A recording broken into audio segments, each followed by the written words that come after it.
If you like the sweet science, get ready to talk boxing on the Gloved Fist podcast with top boxing writers Frank LOTERIZO and Jack Hirsch.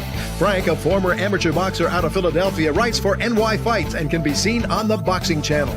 Jack, an amateur boxer who competed in the New York Golden Gloves, was a 6-term president of the Boxing Writers Association. And now, here's Frank LOTERIZO and Jack Hirsch. And we're back. Welcome to Gloved Fist. My name is Frank LOTERIZO, former somewhat writer, try to be full-time observer, joined by Jack Hirsch, former 6-term president of the Boxing Writers Association of America. Jack, what's that say? What's that hat say? Yeah, I got this a FIFA World Cup cap because there was 75% off. You see, I'm not like you, LOTERIZO, at the beginning of a big tournament. You pick up all your goods when they're way overpriced. I wait for the tournament to be over, like a big fight. You would pick up all the gear, the shirts, the this, the that, and feel good about yourself. And then a few weeks later, it'll be reduced to practically nothing, but you can't wait. You have that impulse behavior. I waited. I got my FIFA cap at 75% off. I remember after going to see Allie and Holmes on closed circuit at the Spectrum, when we were leaving, I went with a couple friends, and when we're leaving, they were selling pictures of Allie, just profile pictures of Allie for $1 each, and I bought 5. It would have been a good. Oh, okay, there you go. But you know what? Since we mentioned soccer, I mentioned in a moment ago. I think about 3 days after Ali beat Shavers, he went to the Meadowlands because it was Pele's farewell game at the Meadowlands. Right. And what I remember about that afternoon wasn't the game itself. I remember the way it was raining. It was just raining. Maybe tears were coming down from up there. But it was a great moment to see these iconic athletes like Ali and Pele. And no matter how big a boxer we have in the future, no matter how great they are, we might never get anyone as iconic as Ali again. Iconic. I'm not saying greater fighter, not iconic. In the same way with soccer, as great as these guys are, like Lionel Messi, so on, I don't know whether you can get anyone as iconic as Pele was. If you want to Well, soccer's a lot bigger now, Jack, in America than it was during Pele's time. Well, pretty soon we're going to have on Bobby, not in a few minutes, we're going to have on Bobby Cassidy Jr., and he's going to be talking about the book he wrote on his dad, the well-known middleweight, the past Bobby Cassidy Sr. But I just want to say a word about the Tyson Fury-Anthony Joshua fight, what's going on with the negotiations. Apparently, it's going to wind up at Madison Square Garden in November. For me, that's good. That's good. I get to the Garden quick, and I'll probably get credentialed for that fight. So for me, it's like, wow, I can't believe it. But the fight belongs in the UK. I'm getting tired of Eddie Hearn covering his tracks. The way he's talking, we're holding out for it to be in the UK. We have it on the contract, this. Bottom line, and he says we're contracted to the UK, so they have to change the terms of the contract if it's going to be at the Garden. They're full of it. If they held out the fighters, if Anthony Joshua refused to fight, if he refused to fight outside of the UK, the fight will wind up in the UK. Let the fight not take place then. Don't give me this, you're looking out for the fans. Or I have an alternative, Frank. What do you think of this? Let Eddie Hearn get more money. Let him get millions more, and then give it back to the fans. Get hotel rooms. Set up 100 hotel rooms for British fans, and he picks up the tab with the extra money that was given to Joshua. Jack, I don't know what to say. You know how I feel about the fight, but it just goes to show you one thing.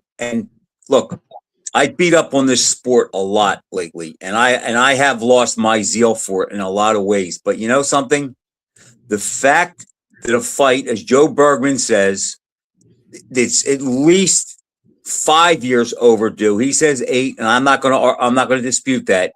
the fact that there could be so much interest in it because you have guys that have marquee names, which just goes to show how this sport could come back if guys would fight and they would give the fans a reason to like them, to come and see them, to take an interest in them. Because look, Joshua and Fury are, as many people say, on the back nine. They're way back there. But the fact that the two names can be paired together and there will be such interest in the fight, and Madison Square Garden will be probably sold out that night because of it.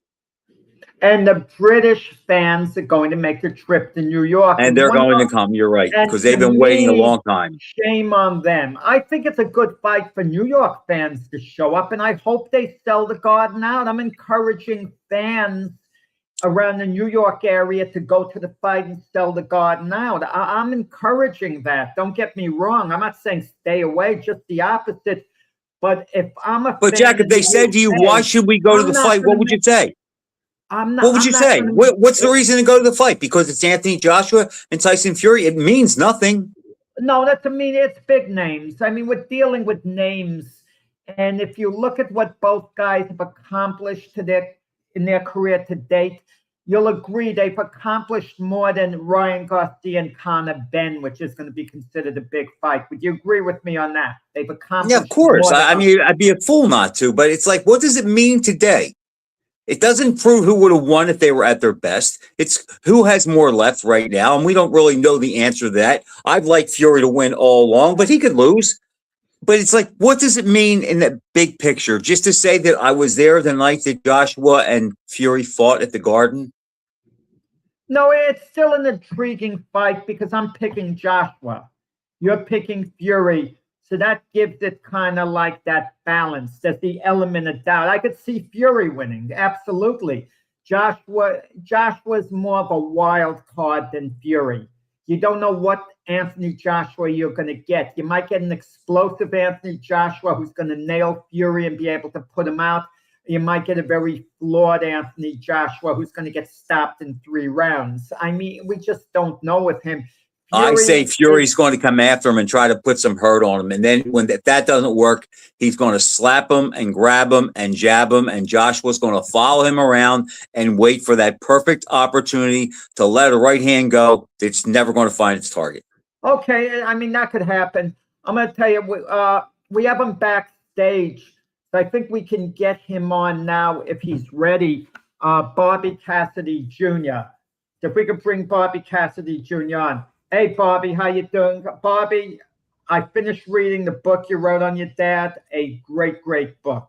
Thank you. I'm not just saying it because you were on the show. Knowing your dad as well. Did you get that photo I sent to you, me and your dad? No, it kept crashing. I could not open that page. Okay. Yeah. It was Try a special photo. Try to email it to me. I'll do that. It was a special photo because it was taken outside of Sunnyside Gardens when we had honored him. Frank, you had in Philadelphia your Blue Horizon, a legendary arena. We counted in New York with Sunnyside Gardens, and Bobby Cassidy Sr. was the king of Sunnyside Gardens. I mean, he fought that, correct me if I'm wrong, Bobby, 25 times, Yep. 22 wins, no losses, 3 draws. He did have one loss there. One loss, yeah. One loss. What was his exact record? Oh boy, it was. Well, I know the loss was to Billy Collins, a split decision loss, and my father's like 14th pro fight. And well, your dad will say he never really lost there. The split decision he would have said.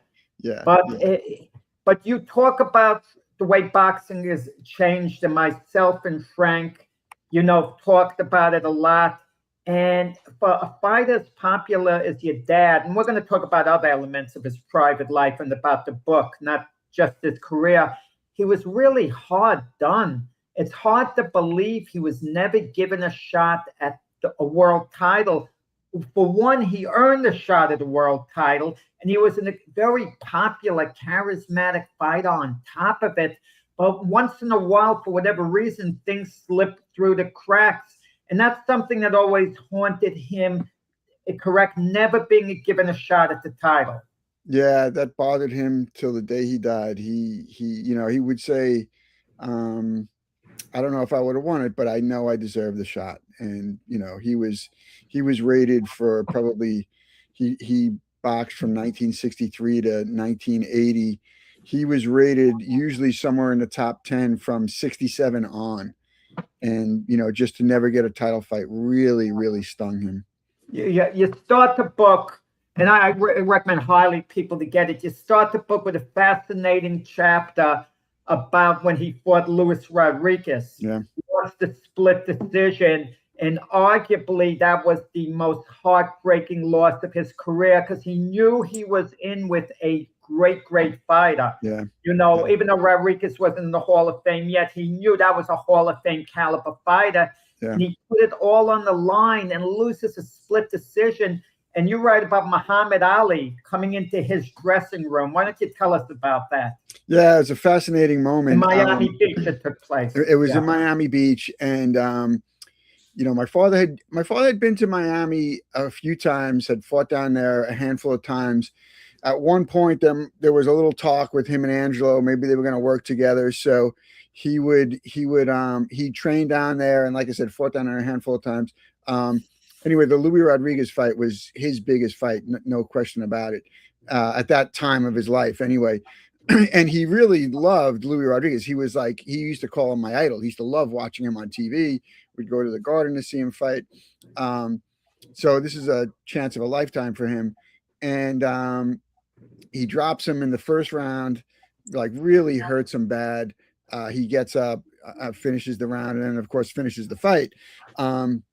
The decision was booed in the arena, and which is saying something, right? Luis Rodriguez was a favorite down there. He fought, like my dad fought at Sunnyside all those times. Luis Rodriguez fought at Miami Beach Auditorium like over 30 times.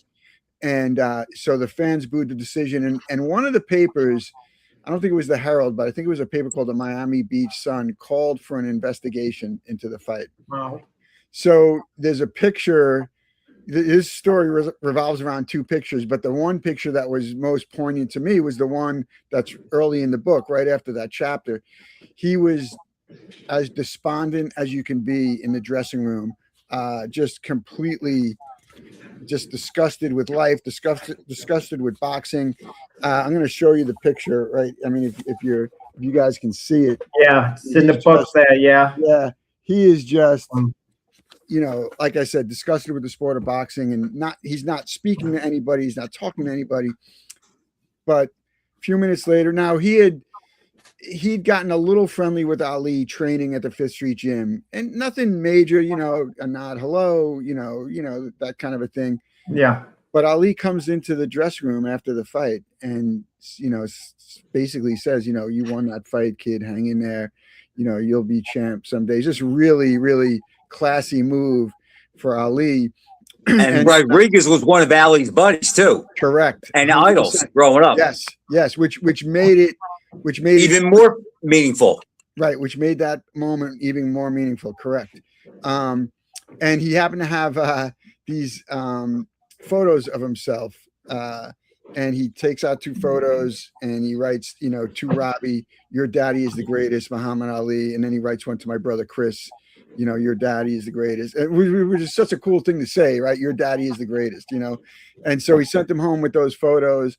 And it was quite a moment for him, and something that he never forgot, something that I never forgot. So, Bobby, let me ask you this. Yeah. Was his mindset perhaps that if he wins that decision, that he gets a shot at Monzon, who was the champ then? Was there a chance? Was that any talk of that if he got past Rodriguez? Well, I don't know if there was talk of that, but I do know that at the time Rodriguez was either the third rated middleweight in the world. So that puts him, he wins that fight, that puts him right in the mix. Well, I got to tell you that Frank, the tough fights he took, and also you mentioned Rodriguez being Ali's buddy.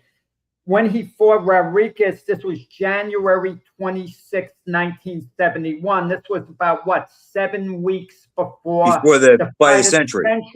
Yeah. Just the idea that Ali would be attending another fight show, because he was buddies with Luis Rodriguez. Yes. But Jack, Ali fought. trained for that fight in Miami.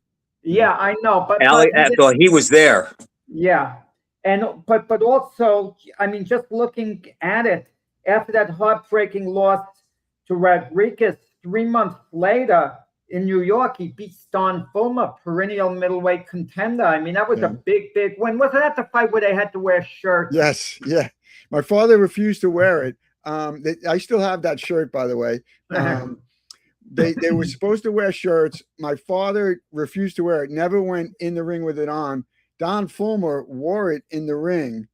And then after the 4th round, took it off. He was like, I'm not wearing it. It was like too sweaty. He felt it was afflicting him. It was like a basketball shirt. It was a tank top.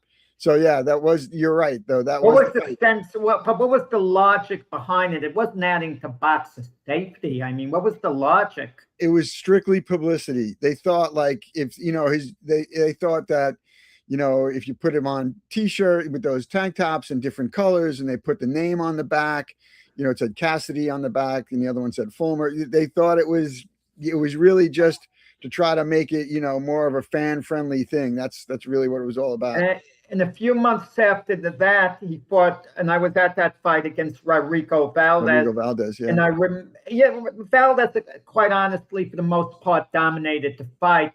But there was one big round, one big moment where he hurt Valdez and had him in serious trouble, and the crowd was all up. Yeah. And he hurt Valdez in a way that, other great fighters like Carlos Monzon never did.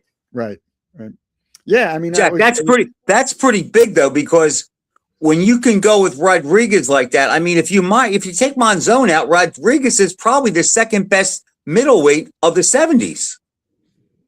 Right, you mean Valdez, Rodrigo Valdez. I'm sorry, Rodrigo Valdez, right. Yeah. Valdez is probably, after Monzon, would probably be, at least if someone asked me, I would say that he was the second best middleweight of the 70s. Yeah, and he was young there too. Yeah, he was young. I want to get to the beginning. After that, I did get to actually the first chapter, but the real beginning of the book is Bobby Cassidy Sr.'s childhood. He had a rough upbringing. Yeah, I mean, I've known you, Junior, for a lot of years, and you're as normal as could be as far as I, could detect. But with what you were through to an extent yourself, I mean, I actually remember when you first started covering the fights in the media, and you sat next to me, I think the first night, and of course, like everyone else, I mentioned your father. Yeah. So much for you getting your own identity. Yeah. I think this was something like 1989. Yes. The first time at the Felt Forum. Yeah. For one of the shows. But your dad, he was abused by a stepfather. But what made it worse, his own mother was completely indifferent to him getting abused. Completely indifferent. If anything, she was a co-conspirator against him, if anything. And I mean, that had to hurt. I mean, at least if he had semi-support from his mother, it would help. And to live under those conditions. And one of the parts that I enjoyed when reading about the abuse, not the abuse itself, is when your dad finally cracked and put a beating on his stepfather. I was hoping, I was hoping he'd just break his jaw. I mean, just put him out something bad. But supposedly after he put a beating on your stepfather, I guess things changed a little bit around the household. I'm surprised he wasn't kicked out. Yeah, I mean, well, he was still young. I think he was 14, I think I said in the book. But yeah, I mean, it completely changed. And, I put it in the book, and the line he always used to say, and he's told me these stories for years and years and years. I have multiple audio recordings of my dad, because we talked about this book for probably 15 years, potentially doing this book. Sadly, it didn't get done until after he passed. But he always said, it was like 1,000 beatings to one. He felt like ripped off in a way, like I only got one good beating in. But I think it's true to most bullies and most abusive people that they're really cowards deep down inside. And the fact that my father had to chase him down the hallway and he was screaming, crying for help and telling the mom to call the cops. To me, that's just as fitting as if he broke his jaw, you know, because that's really what the man was. And He humiliated him. Yeah, he humiliated him. Yep. And you're right, Jack. He told me, and as I wrote it in the book. He said, I hated my mother more than him because she allowed it to happen. Yeah. And that was a different day, though, where that wasn't out in the open like it is today. Not 100%. Making an excuse, but back then, people that was just like, she probably was just so bugged out, didn't know how to handle it. Well, she was a drunk. They were both drunks, and his real father was a drunk who he didn't meet until when he was 20 years old, fighting at Sunnyside Garden or something. The guy just showed up. So yeah, but you're right. No one talked about it. No, that stuff never left the home.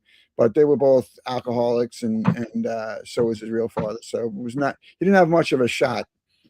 How did he get into boxing, Bobby? What led your father to box? Yeah, so he that moment, right, when he turned the tables on his stepfather, it was kind of liberating for him. And he was a kid up until that point who lacked confidence. He had no self-esteem. No one took an interest in him. He didn't play other sports like kids play sports. He tried to play baseball once. That didn't go well because he didn't have anyone to have a catch with. No one was teaching him how to play. So, but he realized after that moment was that, hey, I could, I like fighting. This is liberating for me. This is exciting. I got hands. Yeah. So he started fighting, and he fought all the time. And up until, fast forward through high school, and he got into all kinds of fights and all kinds of trouble. And a judge finally said to him, if I see you again, you go into jail, you better go to a boxing gym. And sure enough, he did. And how old was he when that happened? He was 17 when that happened, and he ended up turning pro about a year and a half later with, as Jack said, no amateur fights. He was going to go in the Golden Gloves, and the Daily News went on strike in 1963. And he basically said, I got to do this. You can't, you have to get me. His trainer was Johnny Sulo, who was an old time legend. Yeah, really had Walter Seeley. Yes, I remember. Had a lot of guys. Yeah. Yeah. And Johnny Sulo was the cut man for Benny Perrette the night he was killed. Yeah. So my father's like, listen, you got to get me a fight. And so he just turned pro. Well, Teddy Brenner wasn't that high on your father. It's as if he didn't even want to use him. He called him, 1,000,000 to 1 shot to do anything. Yeah. Teddy Brenner. But your father was an immediate crowd pleaser, and he became a celebrity in the neighborhood. You being Bobby Cassidy's son had a certain amount of status to it. Even when you were older, he'd go to your ball games or something, and just the idea people would see him, and it was like, it was a real popular guy. He never lost his popularity even after he retired. I mean, I didn't know him at all when he fought at all. I knew him afterwards when he was a trainer later on, and I had a great bond with him. I could joke around, I could tease him, and he would laugh. But sometimes when someone feels someone else is non-threatening, you can kind of joke with them a little bit more, I feel. And that's how I think he looked at me, because I was completely non-threatening, so he could get a kick out of me joking back and forth with him. But it's early like you, Jack, I don't remember him when he fought. I remember the name, though, because I was very young then. And I remember the name, and just from reading, the articles in Ring and what have you, I just remember getting the impression, and this could be totally wrong, and you guys could jump all over me, but I remember thinking of him as sort of like being a poor man's Jerry Quarry or a middleweight Jerry Quarry, that type of guy that could go with everybody, but didn't always get the breaks. Is that somewhat in the ballpark? Well, my own opinion, and Bobby, you might disagree, he was a little short of elite as a fighter, but on a given day, he could upset an elite fighter. He was good enough to upset an elite fighter on a given day. I think like Jerry Quarry. Yeah, I think that's a fair assessment. One of my father's best friends would say that to him for years. Like he's like, you weren't a great fighter, but you were just underneath that. but on any given night you could beat anybody. You know, it was that kind of a, and I think that's fair. And I think my father was very proud of that. You know, I mean, you talk about the 60s and 70s, the guys that he fought in the era that he fought in, and you know, he certainly would take that. I mean, you know, a lot of, it wasn't until like 73, 74 that the titles actually split. So there's only one champ in every division at that time. And, you know, one of his big fights that he didn't get the decision on was Gypsy Joe Harris. You know, I mean, that was, you know, if you look at the clips, and I talk about it in the book, I mean, the AP scored that fight a draw. I mean, he was, you know, he dropped Gypsy Joe Harris in the 9th round, and the fight was in Philly. He was not going to get a decision in Philly. So, you know, that was kind of in a lot of ways, for a big stretch there, that was the story of his life. He was fighting other guys in their hometowns, and, you know, he was. Yeah. But I'm going to tell you, there was only one fight he had where I was real disappointed in him, because there wasn't the real him that showed up. And I think you'll know the fight that I'm referring to. He still had enough in the tank, and he was fighting the chief support to Ali Frazier 2 at Madison Square Garden. Got stopped by Jorge Ahumad in 3 rounds. He just wasn't there that night. What happened to him? He was coming off a victory over Jimmy Dupree, a perennial light heavyweight top contender. And he just Who was an outstanding light heavyweight. Yeah. Humada was, but that wasn't. No, I meant Dupree was outstanding. Humada ended up fighting Foster to a draw. Right, exactly. So come to see, you just beaten Jimmy Dupree before, and he's in the big stage. Ali Frazier, the big crowd, and it. That gutted me. Yeah, I can imagine what it did to him. Oh yeah, I mean, and that's, you know, that was the culmination of his drinking. And look, I'm not going to sit here and try to make excuses for him, and because Ahumada was a great fighter, and Frank, you're right. In the next fight, he drew with Bob Foster. He had some great fights with John Conte. Yeah. But that was the title elimination fight. That was whoever won was going to fight Bob Foster, but my father was drinking a lot. I mean, the drinking in his life had reached a crescendo at that point. My parents had just gotten divorced, and I will tell you this, and I wrote it in the book, and we actually wrote the off-Broadway play based on this fight. After that night, right, he got to the garden that night, and he didn't have his robe. He was looking around the dressing room. He was like, "Where's my robe?" And it was home. It was sitting in the closet in Levittown. But after that night, he went on a drinking binge for about the next month and a half, and just terrible drinking binge, knocking guys out in bars, knocking out bouncers. He wakes up one morning, he gets into a fight in a bar, knocks about 3 guys out, and wakes up in someone's backyard at 5 o'clock in the morning. Had no idea what happened. The cops chased him out of the bar, and he realized that day he actually made a promise to me and my brother that I will never drink again. And he literally got down on his knees in our home in Levittown and begged God, please give me the strength never to drink. He never drank another day in his life. Alcohol never crossed his lips again. And that was in 1974. He just died a couple of years ago. So the way I talk about the Ahumada fight was, it was a devastating loss. But what happened after that was the biggest win of his life, because he stopped drinking. I mean, he would have been dead or in jail or something. Yeah, he lived life in the fast lane, even after, and you were a part of it unwillingly. But yeah, I mean, you kind of went along with the wave. He was your dad, so you would follow as a loyal son. Yeah, and you wouldn't feel comfortable with the things that he was involved with. He was the equivalent, correct me if I'm wrong, like Gazzo in the movie Rocky, in the way. Not as smooth as Gazzo, not as smooth. Gazzo no one is. No one was. Your dad, no one's as smooth as Gazzo.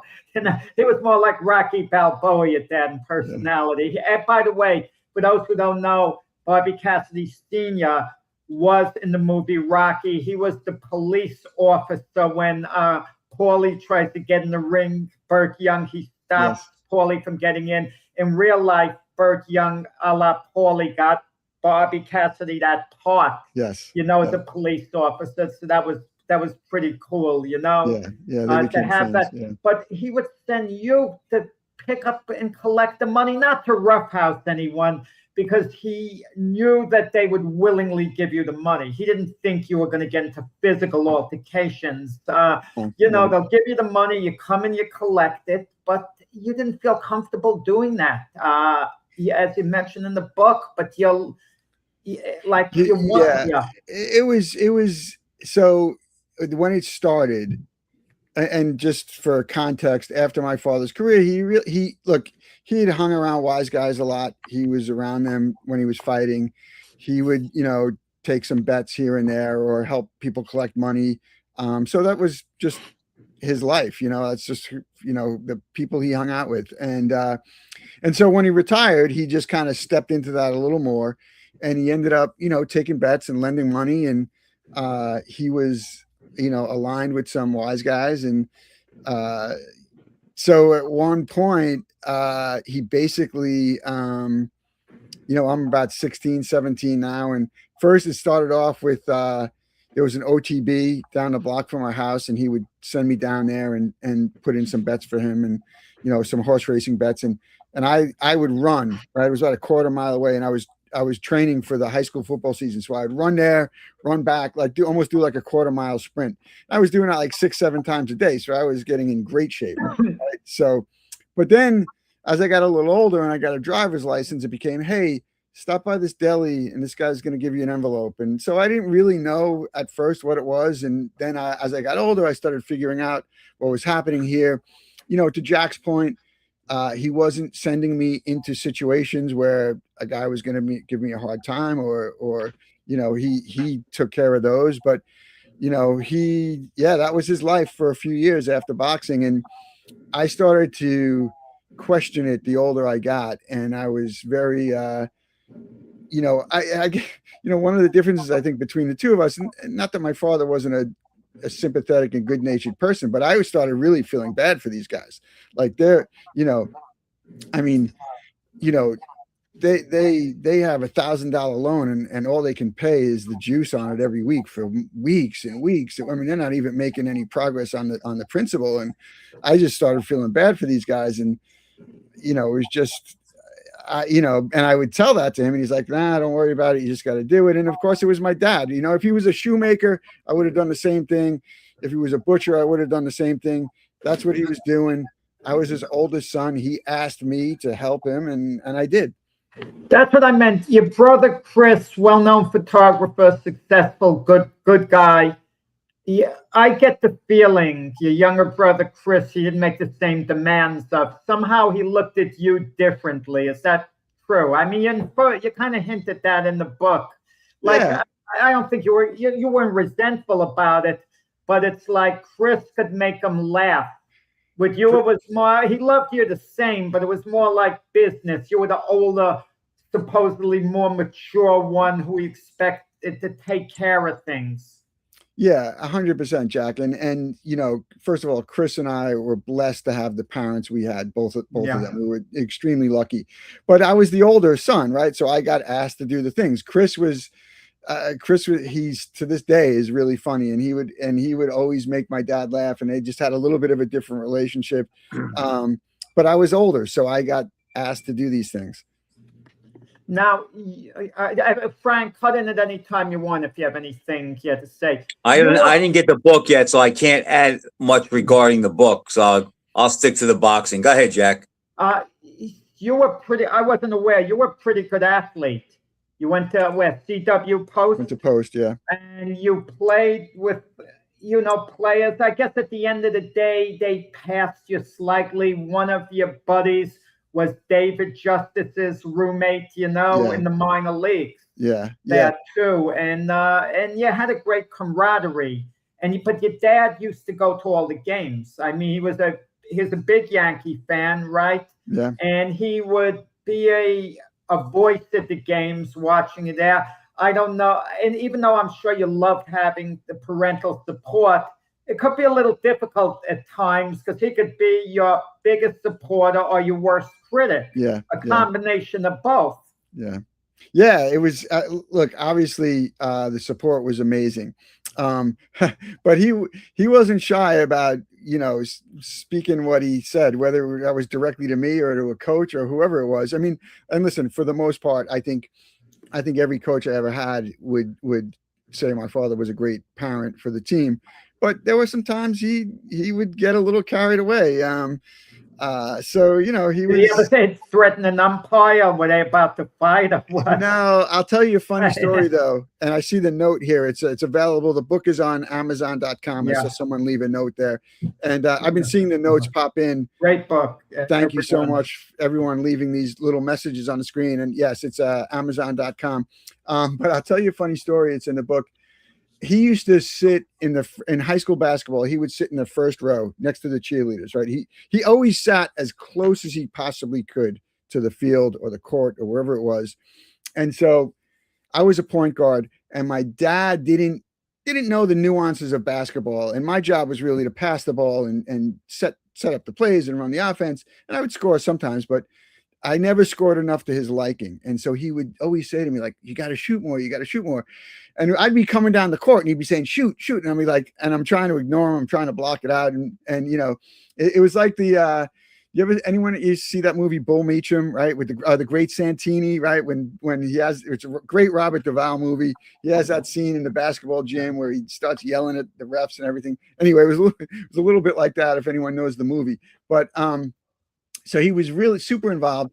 And one game, right? It was a tough game, and I wasn't a demonstrative person. You know me, I'm pretty quiet. Yeah. And there was a foul called on the play, and I just kind of redirected the ball, like just tapped it in a different direction, like towards somebody else. And the ref hit me with a tee, right? And I was like, are you kidding me? Like, I didn't say anything. I just walked away. But my father starts to realize what's going on, and he's looking at me. He goes, did he give you a tee? He's pointing, and I'm like, so I thought for a second, I'm like, all right, I could just let this go and not say anything. But I was so upset that the guy gave me a tee. I'm like, yeah, he teed me up. And my father he got up out of that seat and he paced him the length of the court the entire time, just like talking at the guy. And the guy was like waving him off and all this stuff. So then at halftime, all my coaches and gym teachers told the guy who he was. He was like, listen, be smart. Don't antagonize this guy because you might not walk out of here if you do. And the guy didn't blow the whistle for the entire second half of the game. So he could impact the game if he wanted to. Yeah. He didn't do that. Is a great story. Yeah. That is a great story. He didn't. Bobby, let me ask you this. Yeah, go ahead. Being you were so tight with your father, did you ever box? Did you ever want to box? And how would he have felt, or did he feel about you perhaps becoming a fighter? Yeah, I mean, I wanted to box in the worst way, and he forbid it. He would not let me or Chris fight. He encouraged us to play any sport we wanted to play. We could never fight. He would, when I was a kid, he taught us the basics, jab, right hand. He even would take me down to this kind of PAL gym once in a while where there was, but it was never going to be an option for me as I got older and as I got more competitive. And I wanted to do it. I mean, I wanted to follow in his footsteps in the worst way. And, as as we talked about, he had some trouble and he went to jail. And I was out of college at that time. I was done playing baseball, and I was like, you know what? Here's my chance. What's he going to say now? He can't stop me, right? So I go to the Westbury boxing gym, and Pete Brodsky was the trainer, and Pete was a really good friend of my dad's. And he's like, Robbie. They all call me Robbie. Everyone who knows me for a long time calls me Robbie. He's like, Robbie, get out of here. He's like, your father's going to be so mad at me. And I'm like, Pete, I'm going to be a journalist. This is great experience for me. I want to learn about the sport. So time goes on. He lets me start working out, and I'm hitting the bag, and I'm training with guys down there, and I'm loving it. I'm having the greatest time. And then at home, I'm sparring in the basement with one of my buddies, thinking, okay, I'm going to convince Pete. And I keep trying. And I'm like, Pete, I got to really know what it's like to get hit and blah, blah, blah. Long story short, I did it for a little while. I'm really glad I did it. It helped me understand boxing, helped me understand the sport. Pete, he's like, you're going to get me killed. And then my father, when he found out, he's like, oh, how could you do this without me? And I'm like, I'm like, Dad, you were never going to let me do it, So, but anyway. What were his reasons? Just because of the way how the sports run, and the odds of making it are long, and just it's a dirty business, and he didn't want you involved in something like that? Both, actually, two parts of it. That for sure, how tough the business was. But he always said I would never be able to watch someone hit you or your brother. I couldn't physically restrain myself from watching someone hit you or your brother. It's like he had a premonition, when he passed away. I mean, correct me if I'm wrong, dementia was the main reason. Yeah. And oddly enough, I remember having a conversation with him about dementia when he was long retired, but long before he passed away, getting hit too much, what it could affect. And all I remember about the conversation really I had was he said, let's say your short-term memory is affected. So what? That was his thing. Who cares? What? Short-term memory. But that's what it is. That's the onset more. You forget things you did 10 minutes ago, but are going to remember maybe things that 10 years ago. Right. What happened. And, but, there was vindication in his boxing career. Not that he needed vindication, but there were championships to be won as a trainer, with Donnie Lalonde, Lonnie Bradley. He got inducted into the New York State Boxing Hall of Fame as a fighter, and it means a lot more to be as a fighter, as a non-fighter. I don't even compare the two. You're non-fighters. Yes, it doesn't correct. compare. It doesn't compare to the fighters. Right. Anything you do as a journalist just doesn't to me. Right. But I didn't realize how close he was with Donnie Lalonde. They were very close. Effect that he had on Donnie Lalonde. Yeah, I mean, a couple of things about Donnie. I mean, Donnie was an abused child too, so they really, really bonded. They had a great relationship, very, very close relationship. And they just, they bonded over that a similar past, similar life experiences. But Donnie was such a smart, educated fighter. He was like really cerebral, and he just loved talking strategy with my father. They would go over strategies and different things. And so they really saw boxing on the same level, and so Donnie, they really enjoyed each other's company, and he was very close with Lonnie Bradley too. Lonnie was the other champ that he trained. And well, Lonnie, you once wrote that when your dad says, I have 3 sons, Chris, Robbie, and Lonnie. Yeah. You didn't resent it in Chris at all, because that's how, you saw how close he was with Lonnie, and it kind of warmed your heart. The nice effect Lonnie would have on your dad. Oh, 100%. I mean, Lonnie was just part of the family. To this day, he's part of the family. Just a great guy. And I should say that my father loved all the guys that he trained with. There's that saying, Jack, you probably heard it: don't fall in love with your fighter, because they're going to break your heart. And he never really had that experience as a trainer. He just bonded with all of them, so many guys that he trained over the years. And it was just a special time for him. And you're right, somewhat of a vindication to take 2 guys to the world title. He was very proud of that. And both Lonnie and Donnie Lalonde said it to him, like, this part of this is for you, this belt's for you too. And he trained Peggy Donovan Ward. The first year they had women in the Golden Gloves, he trained her, and she won the title. So he enjoyed his training. Was he a fan up until the end? Was he? They followed it. He started to get. He stopped training. He started to lose interest in it. He started. I mean, we always watched the big fights, but once he stopped training guys, he couldn't tell you the day-to-day. Who was the 8th ranked middleweight, where he would know it cold. He wouldn't know that stuff. He started to lose interest in it. I don't think he really feared any opponent, but there was one potential opponent he would have been very apprehensive to go against, because we'd had discussions and he'd be raving about Bob Foster being the greatest light heavyweight champion ever, and Foster was a murderous puncher. So I don't think that was a matchup he would have taken it, a title shot, but he would have gone for broke, I think, in the beginning. He kind of, I think, would have known, if I'm going to be, I'm not going to wait a few rounds and see what I can do the way this guy punches. Yeah. So I think it would have been a mountain to climb. I mean, that wouldn't have been the best matchup, but you never, but you could always speculate, had he been in with a Victor Galindez, what he may have done. I mean, fights like that, I'm not saying he would have won it, but those were like winnable fights. But we're talking about Bob Foster, one of the greatest light heavyweight champions in history here.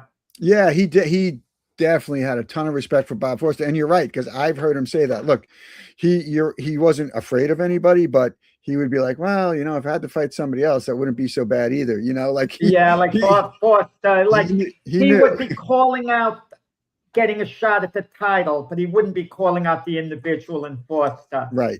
Yeah, I think he was happy that he would have been just as happy to fight John Conte. I think he had a fight. He had a fight with Conte signed, and then Conte broke his hand. His management throughout his career, it was kind of mixed in a way. Was he? Dennis Rappaport just passed away. Yeah. Was he happy with Dennis Rappaport managing him? Was that mixed kind of? No, he liked Dennis. He liked Dennis a lot. And Dennis only had him for his last couple of fights, but that was the moment. And it wasn't Dennis. I don't know who it was. I don't even know if my father ever knew who it was, but that's the take the bus story where Dennis had a lot of, he was creative. He knew how to get you publicity. He would get, they staged a boycott at Rollway Prison to try to break into the prison. That's a fun gimmick. Yeah. That was in almost every newspaper in the country, Jack. Literally, the AP picked that up, and everybody ran that story. If you go onto like newspapers.com and put that in, hundreds of results come up. So that was the mind that Dennis Rappaport had, and my father liked that, right? And so he had one fight. They got him fought twice under Dennis, and then he was going to fight on the Cooney Jimmy Young card in Atlantic City. And May of 80. Yeah. And this is real. This was, my father never fought that fight and never fought again. His last fight was January of 1980, but he was going to fight on that card, and Dennis was his manager. And back then, it's kind of hard to believe now, but there was no cell phones, there was no beepers, there was no email, nothing. And I explain all this in the book. So he calls up Dennis's office, because Dennis had a real estate office in Cambria Heights, Queens. And he calls up and he says, look, this is Bobby. I need to talk to Dennis. And he's like, oh, well, we can't reach him. He's in Atlantic City. And obviously, it's a week or so before the fight or whatever. And it was just hard. They couldn't reach him. They were kind of saying, we can't reach him. So I was like, all right, well, I need to know how I'm getting to the fight. And the guy says to him, well, take the bus. And he says, there's buses that run to Atlantic City all the time. And my father's like, he's like, take the bus. And the guy didn't really understand, like he was insulting him, and he's like, yeah, it's easy, take the bus. And my father hangs up the phone and he's like, I can't believe this guy just told me to take a gambling bus to my fight. I'm a world rated contender. I'm not taking a bus. So he calls back the next day. He's like, listen, you got to get a hold of Dennis. Tell him, I just want to know what the plan is. Just tell me what the plan is. And the guy's like, well, I told you yesterday, just take the bus. It's easy. And my father hung up the phone, and he was training at the Times Square gym at that time. It was Jimmy Glenn's gym. Jimmy trained him throughout his career. Yeah, New York. Yeah. Yeah. And it was the way my father told the story was really cinematic in the way that he told the story. If you're ever in the Times Square gym, there was a big window out front that looked over Times Square. And he's like, I looked out the window and I saw a clock across the street, and it said 4 o'clock. And he said, that's it. It's 4 o'clock. I'm done. And he said to Jimmy, cut the gloves off. I'm done. I'm never fighting again. And he gave all his equipment to Mike Marley, who happened to be standing there. He's like, wow. Yeah, take all my stuff. And that's it. He walked away, never fought. I mean, and the message of that story is that the emotional pain was way worse than the physical pain. He was a guy who was a contender, and some guy who knows nothing about boxing keeps telling him to take this gambling bus down to Atlanta. Bob, for those who don't know, Bobby Cassidy Jr. is just more than Senior's son. He's one of the top boxing journalist. Tell us what you're doing at, Newsday and so on, and tell us a little about yourself. Oh, thanks, Jack. I appreciate you saying that. Yeah, I've worked at Newsday the last 30 years.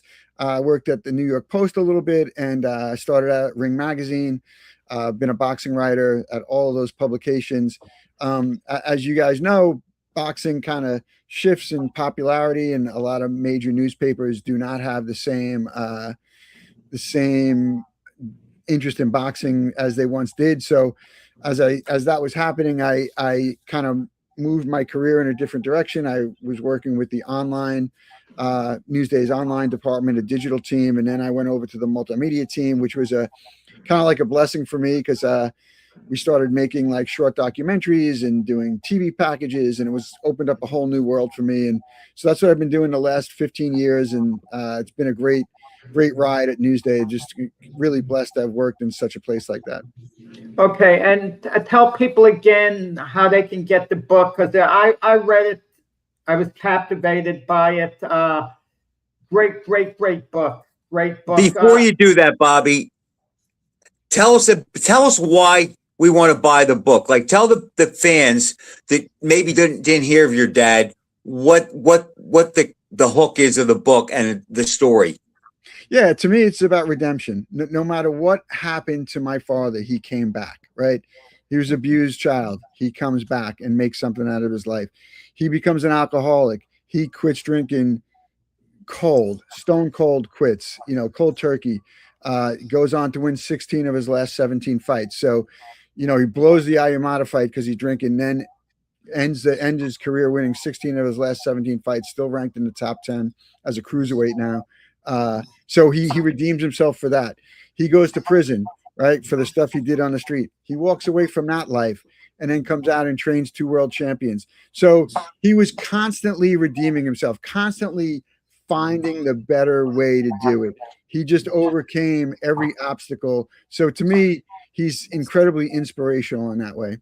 And the 4 o'clock story is as good as it gets. Yeah. And he did have you tap dancing at one point, and I exactly knew what you were thinking when he told you to push to get him in the International Boxing Hall of Fame. And we hear these requests all the time. I get them all the time from people to help them out. I got one the other day, and most of the time they come a little short. It doesn't mean they haven't had great careers. And you told him gently, well, if you could train a couple of more world champions, that could whatever. And you weren't sure whether that would be good enough for him. If he got in even if he got in as a trainer, he may have started arguing to you, I should have gotten in as a fighter. What the heck am I getting in as a trainer instead? Yeah, it's so true, Jack. And as the dementia kicked in more and more, the reality was he was a bit more detached from reality, right? And listen, I love my father. I love him to death. Yeah. And you just read the book and I know when he was alive. I saw the way you always looked out for him all the time. You went out of your way, and you talk about this in the book to a large extent. How painful was it for you to see the deterioration in him with dementia, how he was acting when you first realized it?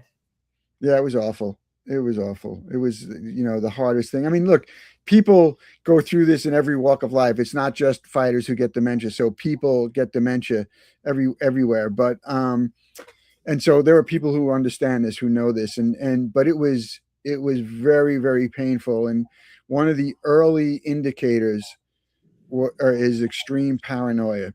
So when my father began accusing me and Chris of, trying to steal his money and trying to, there was no more loyal son than I was. And so that was really painful to go through that.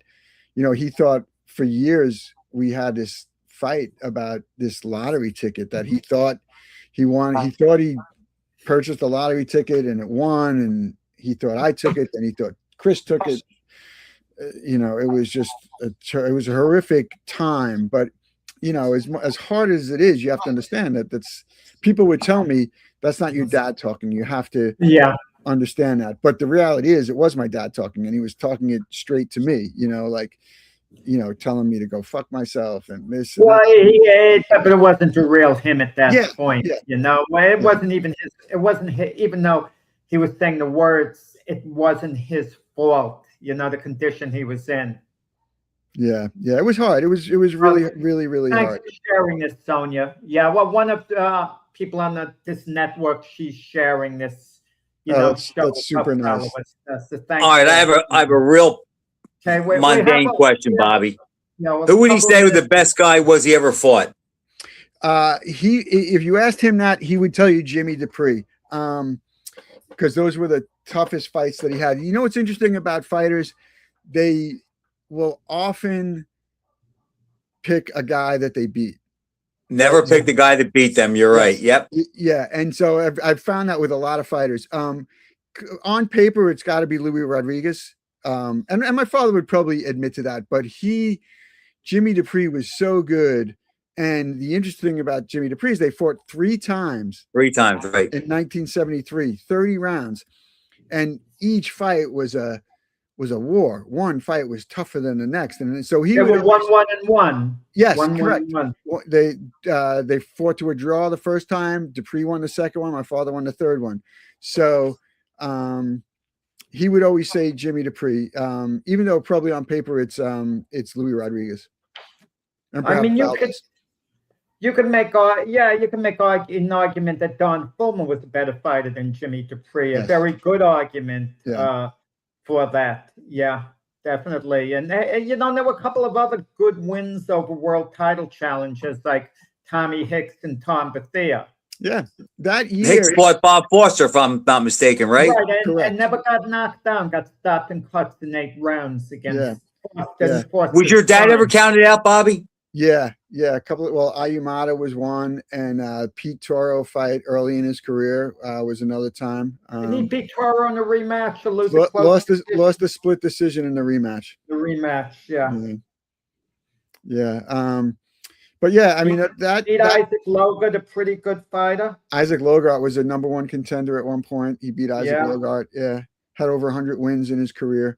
My father that first year he became a light heavyweight. I think it was 72, the end of 72. He fought Bethea, Dupree, Hicks, Dupree, and Ayumata. So wow. So there's that's Murderer's Row. There's 6 fights against top 10 guys right there. So, the Bethea fight, he was a tough guy. Yep, he fought everybody too. We basically run out of time. The one thing that we didn't mention, he was a great crowd pleaser, one of the more exciting fighters, of his era. Certainly we knew that in the New York area. That's why he was so popular, because he gave good value for people's money. Boxing is an entertainment business at the end of the day. And he never failed to entertain in his fights. I mean, rarely in a dull fight. Never in a dull fight, really. Yeah, okay, so get this book, Requiem for Middleweight, written by Bobby Cassidy Jr., about his dad, Bobby Cassidy Sr., but it's about you too, in an extent. Some of these, at a certain point, I write it from the first person. Right, but it certainly has more than enough great boxing material here, and the human interest story added onto it. Great book, which I'd like to see them make some type of movie out of this.